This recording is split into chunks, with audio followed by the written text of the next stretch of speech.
qualifications and skills, what he brings to the table, and also what you would do to bring harmony and to move the board forward. Mr. Flowers.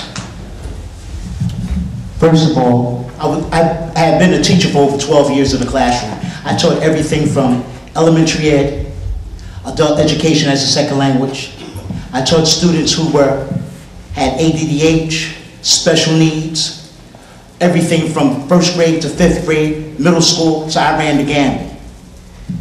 Second of all, when I came in to be an administrator, I run a school with over 500 students.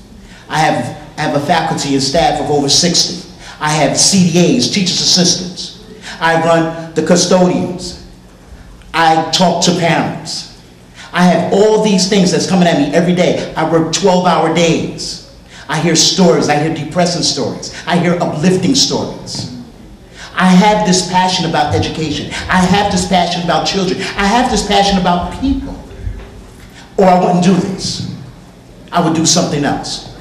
I have the degrees, I have that, but there's something inside of me that makes me want to help children. There's nothing more greater than for an educator to see a child when they get it, when that light bulb comes up. It's something that you can never buy. You can't buy that. You can't get that. When you see parents saying, thank you for helping me. Thank you for taking care of me. And when you have parents that's collaborating with you and want to do these things with you, want to work in conjunction with you, volunteering, even though they don't have to, but they want to because they see the good things that you are doing. And to bring that passion to the board. What's wrong with a little prayer beforehand? Before we even start talking about budget and start talking about things of those things, what about a little prayer before we go in there? Prayer changes things, ladies and gentlemen, as you all know. What's wrong with that? A little prayer before we start talking about our budget, start talking about money. What's wrong with a little respect when we come there? Before we even start doing anything, let's respect one another before we start doing it. This is not a political thing. This is not a Democrat, Republican, Independent. It's a children thing. That's why I'm here. And I want to help children. I want to bring that passion to the board to make every decision I make, and hopefully for the board and for the team that I represent, be a child first. Because if it's not, if every dollar that we spend and every dollar that we have discussions about, if it's not for the children, get off the board, don't do this no more. Do something else. Thank you. Do something else. Because this is not about that. Not for me anyway. It has to be about the children. Every decision that we make when we talk about school, when we talk about curriculum, where I was taught, curriculum is when that child goes through that door.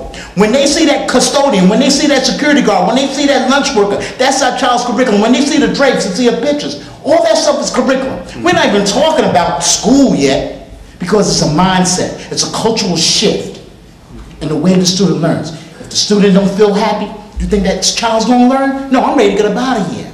All right, thank you. Thank you so much.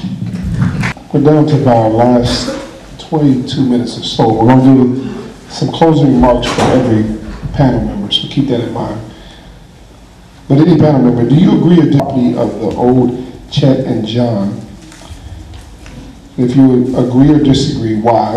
And are you willing to work with the mayor and the council? Anyway. I agree with the building of a new school because it's past due. It is definitely past due.